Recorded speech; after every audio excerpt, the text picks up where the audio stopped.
बंधुओं, आपको मौत के मुंह में खींचने आ रही हैं ये दो महा अपशगुनी चीजें।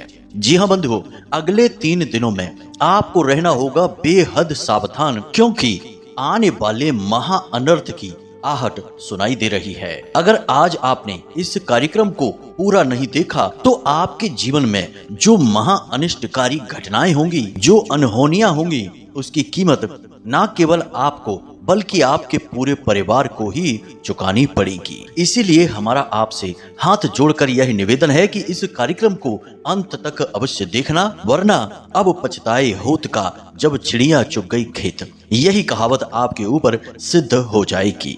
तो मीन राशि वालों, स्वागत है आप सभी का मीन मंथन यूट्यूब चैनल में।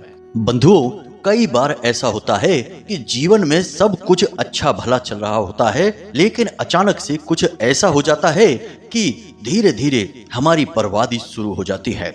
बनते हुए काम भी बिगड़ने लगते हैं और तरक्की रुक सी जाती है। साथ ही साथ घर में भी, परिवार में भी कई नकारात्मक घटनाएं होने लगती हैं। तो ऐसे में इंसान समझ ही नहीं पाता है कि उसके साथ हो क्या रहा है। अब ध्यान से सुनिए, चीजों में अपनी विशेष ऊर्जा होती है। हर एक चीज की एक खास प्रकार की ऊर्जा होती है, किसी में सकारात्मक और किसी में नकारात्मक। अब होता यह है कि इंसानों को चीजों से उत्सर्जित होने वाली ऊर्जाओं के विषय में कोई खास ज्ञान होता नहीं है, तो वे जाने अनजाने में ही कुछ चीजों को अपने घर में स्वयं ही लेकर आ जाते हैं और फिर उनकी बर्बादी की शुरुआत हो जाती है। अब कुछ छोटी छोटी सी चीजें हैं जिनके विषय में आपको बताते हैं, फिर आपको मूल विषय तक लेकर चलते हैं। मान लो कि आपको किसी ने ताजमहल उपहार में दे दिया, यानी ताजमहल की कोई मूर्ति है, कोई तस्वीर है, कोई भी ऐसी ड्राइंग है, पिक्चर है जिसमें कि ताजमहल छपा हुआ है, वह आपको किसी ने दे दिया और आपने उस ताजमहल को ले जाकर अपने घर में कहीं पर भी लगा लिया। ज्यादातर लोग ऐसे होते हैं जो ऐसी सजावटी सामान को अपने घर के मुख्य कमरे में, जहां पर कि अक्सर लोग आते जाते रहते हैं, ऐसे कमरे में ही लगाते हैं, जो कि मुख्य दरवाजे के ठीक सामने ही होता है। तो अब ऐसे में ताजमहल के बारे में समझिए, यह एक नकारात्मक वस्तु है, यह किसी का मकबरा है। मकबरा यानी कि मृत्यु का प्रतीक है। अब इसे कोई लगा लेगा तो उसके घर में भी नकारात्मक ऊर्जाएं अपने आप आएंगी ही। अब कोई कहेगा कि भला एक तस्वीर से ऐसा कैसे हो सकता है? तो फिर उस इंसान से हमारा सवाल है कि आपके पूजा घर में भी तो भगवान की तस्वीरें ही रखी हैं। आपको उन तस्वीरों को देखकर सुख मिलता है, शांति का एहसास होता है, क्योंकि उन तस्वीरों से सकारात्मक ऊर्जाएं निकल रही होती हैं। और जब नकारात्मक ऊर्जा वाली कोई तस्वीर आप लगा देंगे तो उसका ठीक उल्टा प्रभाव होगा, यानी आपका दिमाग काम करना बंद करने लगेगा। अब ऐसी ही बहुत सारी चीजें हम लोगों के घर में देखते हैं और हम जब उन्हें समझाते हैं तो लोग मान भी जाते हैं और उन चीजों को हटा भी देते हैं। जैसे कि बड़ी सी बाज की तस्वीर, दहाड़ते हुए शेर की तस्वीर, बड़ी सी भगवान नटराज की तस्वीर और भी न जाने कैसी कैसी तस्वीरें लोग बस उन्हें अच्छी लग गई हैं, इस वजह से अपने घर में लेकर आ जाते हैं। उनके प्रभाव नहीं समझते हैं और धीरे धीरे जब जीवन में परेशानियां बढ़ने लगती हैं तो फिर सलाह मांगते हैं। तो हम जब बताते हैं उनको तो वे जब हटाते हैं उन चीजों को तो उसके प्रभाव भी स्पष्ट दिखाई देते हैं। कहने का मतलब यह है बंधुओं कि आप चीजों को बिल्कुल भी हल्के में मत लेना। कुछ चीजें ऐसी होती हैं जो भयंकर विनाश भी ला सकती हैं। आज हम इन्हीं 2 चीजों के बारे में आपको बताने जा रहे हैं। आने वाले 3 से 5 दिनों में कुछ ऐसी परिस्थितियां आपके जीवन में बनेगी जब आपके जीवन में ये 2 चीजें आ जाएंगी और इनके आते ही आपके जीवन में विनाश लीलाएं शुरू हो जाएंगी। आपकी बदलती हुई ग्रहों की चाल, आपकी कुंडली और हमारी माता रानी के द्वारा दी गई अनुभूतियां ये बताती हैं कि आपके जीवन में अगले 3 से 5 दिनों में इन 2 चीजों का आगमन निश्चित तौर पर होगा ही, और इन चीजों को कोई जानबूझकर ही आपको देगा। आप अनजाने में उसे लेकर अपने घर में आ जाएंगे और आपकी बर्बादी की शुरुआत हो जाएगी। बंधुओं, एक बात और आपको हम बता दें कि अपने समाज में कुछ लोग ऐसे होते हैं जो जानबूझकर किसी की बर्बादी देखना पसंद करते हैं, तो ऐसी चीजें किसी को देते हैं। अब जो नहीं जानते वे तो स्वीकार कर लेते हैं और फिर परिणाम भी भुगतते हैं, और जो जानते हैं वे इन चीजों से दूरी बना लेते हैं। तो कहने का मतलब यह है बंधुओं कि आप आज इस कार्यक्रम को पूरा अवश्य देखें। हमने इस कार्यक्रम को बनाने में बहुत मेहनत की है और आज के इस कार्यक्रम में जो अद्भुत ज्ञान, जो आपके आज के समय और आपके आज के जीवन की परिस्थितियों पर आधारित है। ऐसा अद्भुत ज्ञान दिया है जो माता रानी की दिव्य अनुभूतियों पर आधारित है। तो आपको आज इस ज्ञान को अवश्य लेना ही होगा, वरना कब दिन से रात हो जाएगी, कब महाभयानक अनिष्टकारी घटनाओं की शुरुआत हो जाएगी, आपको पता भी नहीं चलेगा। आप तो बस उसे अपना दुर्भाग्य समझकर सहते रहेंगे। एक कहावत कही जाती है कि इलाज कराने से सावधानी लाख गुना बेहतर होती है। तो बाद में आप भी अपनी समस्याओं का उपचार ढूंढते फिरें, उससे बेहतर है कि पहले ही सावधानी बरतें और आने वाली मुसीबत से पहले ही बच जाएं, पीछा छुड़ा लें। उम्मीद है आप हमारी बातों को समझ चुके हैं। कार्यक्रम को अंत तक अवश्य देखेंगे। बंधु, हमारी मेहनत भी तभी सफल होगी जब आप कार्यक्रम से लाभ ले पाएंगे, वरना सब कुछ निरर्थक और बेकार चला जाएगा। तो चलिए बंधु, आज के इस विशेष कार्यक्रम को बिना समय गवाए शुरू करते हैं माता रानी का नाम लेते हुए। कमेंट बॉक्स में पूरे प्रेम और भाव से लिख डालिए, जय मां भद्रकाली कृपा करो। माता रानी निश्चित तौर पर आपके ऊपर कृपा करेंगी, हमें पूर्ण विश्वास है। साथ ही साथ बंधुओं, यदि आप इस चैनल कार्यक्रम पर पहली बार आए हैं तो आप इस चैनल को सब्सक्राइब अवश्य कर लेना। ऐसा करते ही आप न केवल हमारे बल्कि महामाई मां भद्रकाली के परिवार के सदस्य भी बन जाएंगे और फिर आपके जीवन की हर एक अड़चन माता रानी खुद ही देख लेंगी। तो चलिए बंधुओं, जल्दी से चैनल को सब्सक्राइब करिए, फिर आगे बढ़ते हैं। तो बंधुओं, अब ध्यान से सुनिए। आप एक ऐसे इंसान हैं जो अपने कार्य के लिए तो बेहद चतुर, बेहद कुशल और बहुत ही बुद्धिमान हैं, परंतु इस दुनियादारी के चक्करों के लिए आप बेहद भोले भाले हैं। आप इस संसार की चाल फरेबियों को, लोगों के द्वारा किए जाने वाले षड्यंत्रों को और उल्टे सीधे तौर तरीकों को, जैसे तंत्र मंत्र, झाड़ फूंक और नजर टोना टोटका वगैरह है, इन सब के विषय में आप ज्यादा नहीं जानते हैं। बस आपके मन में यह विचार तो है कि ये चीजें कार्य करती हैं, परंतु कैसे कार्य करती हैं, क्या है इनके तरीके, क्या इनके नुकसान हैं और कैसे इनसे छुटकारा पाया जाता है, इन विषयों पर आपको ज्यादा समझ नहीं है। इस वजह से जब आपके जीवन में अचानक से कोई उतार चढ़ाव आता है, कोई परेशानी आ जाती है, तो आप यह सोचते हैं कि शायद यह आपका दुर्भाग्य है, आपकी किस्मत ने आपका साथ नहीं दिया, इस वजह से आपके जीवन में ऐसी घटना हो चुकी है। अब आने वाला समय शायद अच्छा रहे, क्योंकि आपके अंदर एक यह गुण भी है कि आप आशावादी भी हैं। जी हाँ बंधु, शुरुआत में भले ही आपके मन में थोड़ी बहुत निराशा रहे, परंतु जल्दी ही आप अपने आप को संभाल कर और हिम्मत देने लगते हैं और भविष्य के लिए आशावादी उम्मीदें बनाने लगते हैं। लेकिन आपको इस बात का कोई अंदाजा भी नहीं है कि यह संसार कितना धूर्त है, कैसे कैसे लोगों को छलता है, कैसे कैसे लोगों की भावनाओं के साथ खेलता है। आप जैसे भोले भाले और दुनियादारी के चक्करों में ना समझ लोग ही तो असली शिकार बनते हैं। अब आप ध्यान से सुनिए। आपसे लोग अक्सर कई तरीकों के साथ छल करते हैं।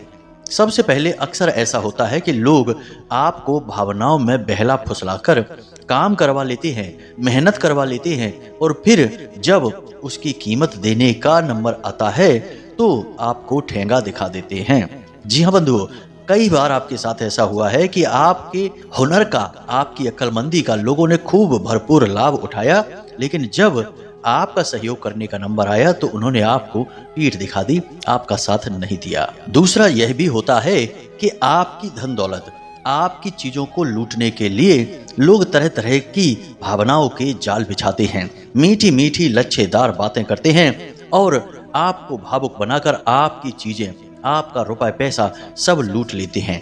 कहने का मतलब यह है कि आपको भावुक बनाकर ले तो लेंगे, परंतु जब देने का नंबर आएगा तब आपसे संपर्क ही तोड़ देंगे। जब आप याद दिलाएंगे कि आपने पैसे लिए थे हमसे, अब हमें वापस कर दो, तो आपसे ही लड़ने झगड़ने लगेंगे, आपको ही दोषी बना देंगे और इस तरह से नाटक करेंगे जैसे कि आपने ही बहुत बड़ी गलती कर दी है। वे तो बेचारे भोले भाले हैं। कई बार आपके साथ ऐसा हुआ है कि सही होने के बावजूद भी आपको चुप होना पड़ा है, यानी कि आपको अपनी बात रखने का भी मौका नहीं मिला है। और यदि आपने अपनी बात रखी भी है तो लोगों ने बड़ी ही चतुराई से उसमें खोट निकालकर आपको ही दोषी बना दिया है। जी हाँ बंधुओं, और भी कई तरीकों से आपका दुरुपयोग हुआ है, परंतु ये तो कुछ बातें हैं जो हम आपको बता रहे हैं। अब ये सारी बातें हम आपको इसलिए बता रहे हैं बंधुओं, क्योंकि लोग अब आपके साथ कई और प्रकार से भी छल करने वाले हैं। हमारी जो अनुभूतियां हैं, जो माता रानी ने हमें ध्यान के माध्यम से दी हैं, वे हमें यह संकेत दे रही हैं कि आने वाले 3 से 5 दिनों में आपके आसपास के ही कुछ ऐसे लोग हैं जो या तो आपके घर में कुछ ऐसी चीजें रख देंगे जो आपका अनिष्ट लेकर आएंगी। जी हाँ बंधुओं, ये चीजें तंत्र विद्या से जुड़ी हुई होंगी, या फिर आपको ही कुछ चीजें ऐसी दे देंगे जिन्हें आप स्वयं ही ले जाकर अपने घर में रख देंगे और कुछ ऐसे स्थानों पर रखेंगे जो कि आपको बहुत अधिक लाभ दे रही है, परंतु इन चीजों के पहुंचते ही आपको उनके लाभ मिलना समाप्त हो जाएंगे। अब 2-3 स्थान आपके घर में ऐसे हैं जहां हमेशा पवित्र ऊर्जा का वास रहता है और वहां की ऊर्जा दूषित कर दी जाए तो आपके जीवन में भयंकर कठिनाइयां, परेशानियां और तकलीफें आने लगेंगी। जैसे कि आपके घर का पूजा घर है, आपका रसोई घर है और आपका सोने वाला कमरा है जिसे बेडरूम कहते हैं। इन स्थानों पर सकारात्मक ऊर्जाओं का वास होता है।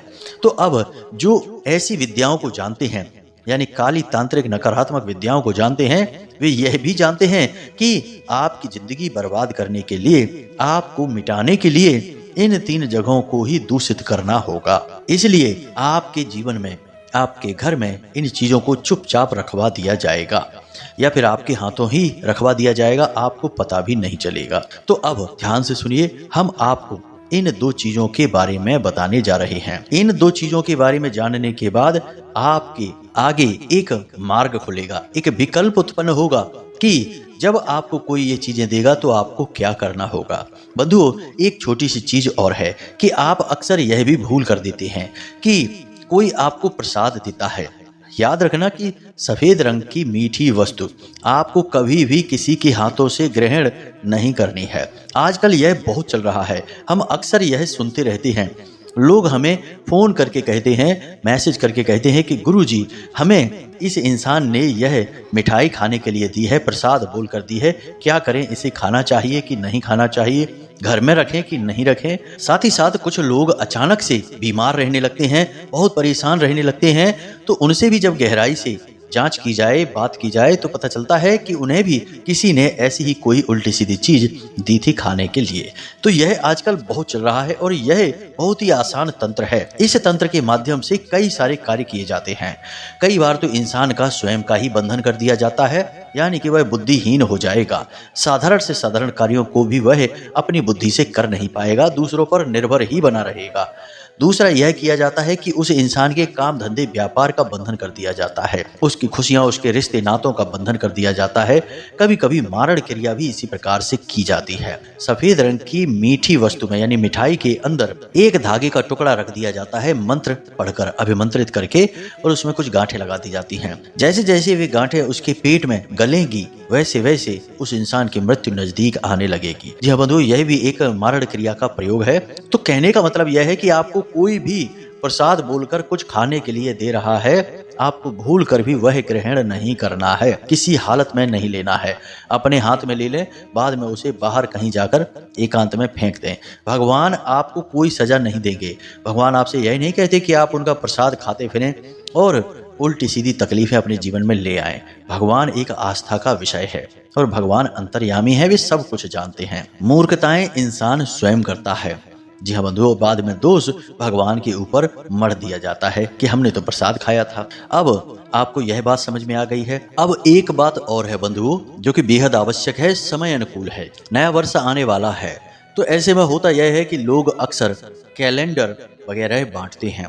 तो ऐसे में आपको हम बता दें कि घड़ी और कैलेंडर, इन 2 चीजों का सीधा संबंध राहु से होता है, क्योंकि ये समय सूचक यंत्र हैं और समय सूचक यंत्र राहु के अधीन होते हैं। तो जब आप किसी दूसरे के द्वारा दिए गए यंत्र जो समय सूचक होते हैं, जैसे कैलेंडर है, घड़ी है, ले लेते हैं, तो असल में आप अपने राहु को खराब कर लेते हैं।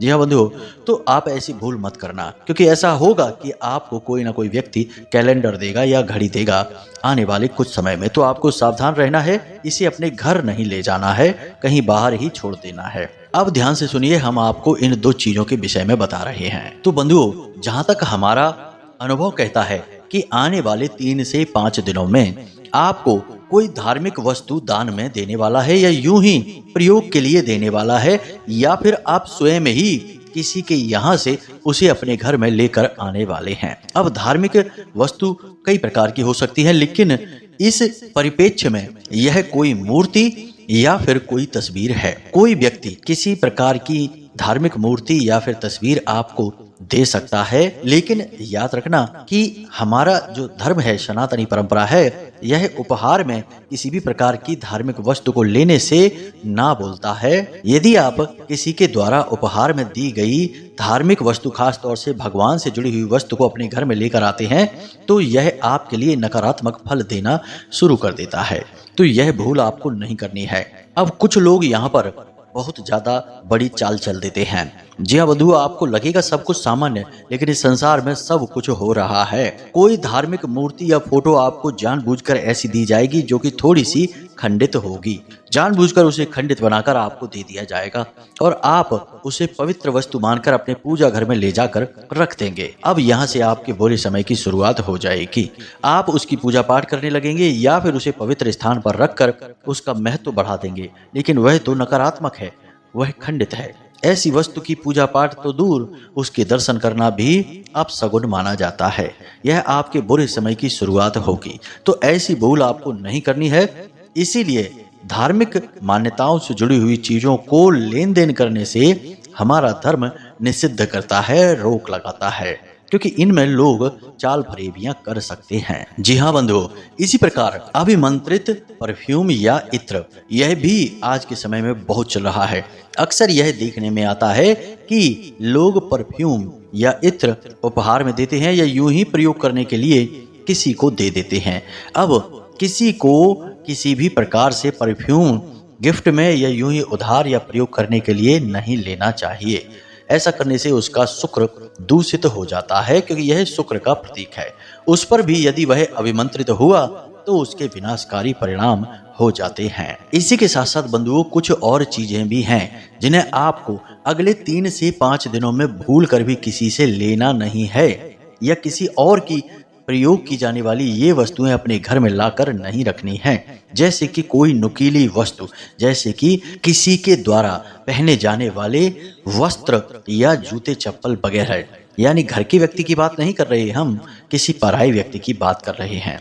इन चीजों को आपको अपने घर में लेकर नहीं आना है। और इन सब से कहीं बढ़कर कोई भी ऐसी वस्तु जो आपके प्रतिबिंब को दिखाती है, जैसे कि शीशा, उसे भी आपको किसी से नहीं लेना है, ना ही गिफ्ट में और ना ही यूं ही प्रयोग करने के लिए। ये तो थी चीजों से जुड़ी हुई बात। आने वाले 3 से 5 दिनों में आपको इनमें से कुछ न कुछ अवश्य कोई ना कोई व्यक्ति यूं ही प्रयोग करने के लिए देने वाला है। तो आपको सावधान रहना होगा, सावधानी ही आपका बचाव होगी। अब बंधुओं, एक सबसे महत्वपूर्ण बात कि आपकी ग्रहों की दशा सही है, आपको कामयाबी दिलाने वाली है, आपके जीवन में खुशियां और उन्नति लाने वाली है। परंतु आपसे जलने वाले लोग जो आपके आसपास ही हैं, वे आपको नीचे गिराने की भरपूर कोशिश करते हैं। अब ऐसे में होता यह है कि आप फंस जाते हैं, आप समझ नहीं पाते हैं और अनजाने में दूसरों की साजिशों के शिकार हो जाते हैं। तो आपको एक ऐसा शक्तिशाली उपाय यह तरीका अपने साथ रखना चाहिए जो ढाल बनकर आपकी हर प्रकार की नकारात्मक ऊर्जा से रक्षा करता रहे। तो इसमें आपको 2 चीजों की आवश्यकता रहेगी। इन्हें आप ध्यान से समझ लेना, तो जिंदगी में कभी कोई भी नकारात्मक ऊर्जा आपका बाल भी बांका नहीं कर पाएगी। तो आपको इसके लिए 2 चीजों की आवश्यकता रहेगी। पहली चीज, हल्दी की माला। साथ ही साथ आपके घर में यानी पूजा घर में माता बगलामुखी की तस्वीर, कोई फोटो जिसकी आप लगातार पूजा करते हो, वह अवश्य होनी चाहिए। अब पूजा करने से और अनुष्ठान करने में अंतर है। आप कोई अनुष्ठान न करें, पूजा पाठ ही सामान्य करते हैं तो पर्याप्त है। तो माता बगलामुखी की तस्वीर होनी चाहिए। साथ ही साथ आपको बाजार से हल्दी की एक माला लेकर आनी है। हल्दी की माला आपको पूजा पाठ की दुकान पर आसानी से मिल जाएगी। तो आप उस माला को लेकर आएं और उसे आप शनिवार के दिन ही लेकर आएं, और लेकर आते ही आप उसे सरसों के तेल में डुबा कर रख दें। उसे 48 घंटों के लिए सरसों के तेल में डुबा कर रख दें। इससे यह माला शुद्ध हो जाएगी। किसी भी प्रकार की नकारात्मक ऊर्जा यदि होगी तो वह भी मिट जाएगी। अब आपको इस माला को सरसों के तेल में से निकालकर धोकर शुद्ध करके गंगा जल छिड़क कर सोमवार के दिन सुबह सुबह स्नान आदि करने के बाद पहनना है। लेकिन पहनने से पहले इसे आपको माता बगलामुखी के चरणों में अवश्य ही रख देना है। इस माला को आपको माता बगलामुखी का आशीर्वाद समझकर पहन लेना है। बस जब भी आप घर से बाहर निकलें तो इस माला को पहनकर निकलें। फिर जब आप घर में वापस आएं तो इस माला को माता रानी के चरणों में समर्पित कर दें। बस यही क्रिया आप करेंगे। कोई भी नकारात्मक ऊर्जा आपकी ओर आ ही नहीं पाएगी, क्योंकि माता रानी स्वयं स्तंभन की देवी हैं, ब्रह्मास्त्र विद्या हैं। यह तो एक क्रिया हुई। दूसरी क्रिया आपको और करनी है। वह क्रिया हनुमान जी से जुड़ी हुई है। अब याद रखना कि इसमें भेद नहीं है। माता रानी और हनुमान जी दोनों ही शिव तत्व का प्रतीक हैं, इसलिए इनमें भेद नहीं है। तो आप इसमें भ्रमित मत होना कि हमने तो माता के लिए बताया, अब हनुमान जी के लिए आपको बता रहे हैं। तो आपको प्रतिदिन हनुमान चालीसा का पाठ करके ही घर से बाहर निकलना है। कहने का मतलब यह है कि सुबह सुबह सोकर जागें, स्नान आदि करने के बाद अपने पूजा घर में जाएं और हनुमान चालीसा का पाठ करें। साथ ही साथ जो बंधन होता है, सिंदूर होता है, उसे हनुमान जी के बाएं पैर पर लगा दें। अब उसी बाएं पैर पर लगे हुए बंधन को आप अपने माथे पर टीके की तरह लगा लें। गोल टीका आपको लगाना है। अब इसी गोल टीका को लगाए हुए आपको अपने घर से बाहर अपने काम धंधे व्यापार पर जाना है। यह आपका सबसे बड़ा बंधन हो चुका है। कोई भी आपका बाल बांका नहीं कर पाएगा। माता बगलामुखी की सकारात्मक ऊर्जा और हनुमान जी की कृपा आपको हर एक नकारात्मक ऊर्जा से बचाएगी। सारे कष्ट आपसे दूर भागेंगे, आपकी नजदीक भी नहीं आ पाएंगे। यह बहुत ही शक्तिशाली प्रयोग है। आने वाला 3 से 5 दिनों का समय आपके लिए थोड़ा खतरनाक है। साजिशों के आप शिकार हो सकते हैं। तो हमने आपको सावधानियां बता दी हैं, चीजों के विषय में भी संकेत दे दिए हैं और इनसे बचाव के लिए जो क्रियाएं करनी है उनके विषय में भी बता दिया है। ये क्रियाएं पूर्ण रूप से सकारात्मक हैं, सात्विक हैं और इन क्रियाओं को करने वाला दिव्य शक्तियों की पूर्ण कृपा प्राप्त करता है। तो आप बेफिक्र होकर इनकी शरण में जाइए और सेवा करिए, भक्ति करिए और जीवन के आनंद को प्राप्त करिए। तो उम्मीद है बंधुओं की इस कार्यक्रम में जो बातें हमने आपको बताई हैं वे आपको अच्छी तरह से समझ में आ गई हैं। अब आप सावधानी बरतेंगे और अपने जीवन में आ रहे कष्टों से खुद को मुक्त कर पाएंगे। यही इस कार्यक्रम का उद्देश्य था। इसी के साथ साथ आज के इस कार्यक्रम को यहीं समाप्त करते हैं। कोई प्रश्न यदि आपके मन में उठे तो आप डिस्क्रिप्शन में दिए गए व्हाट्सएप नंबर पर मैसेज करके पूछ सकते हैं या कमेंट करके भी पूछ सकते हैं। समय मिलने पर हम आपके प्रश्नों के जवाब आपको अवश्य देंगे। इसी के साथ साथ आज के इस कार्यक्रम को यहीं समाप्त करते हैं। हमेशा हंसते रहिए, मुस्कुराते रहिए, सकारात्मक रहिए और दिन में एक बार मंदिर अवश्य हो आइए, क्योंकि आपका उद्धार तो वहीं से होना है। तो प्रेम से बोलिए जय माई की जय माँ भद्रकाली। माता रानी आपका कल्याण करेंगी। धन्यवाद।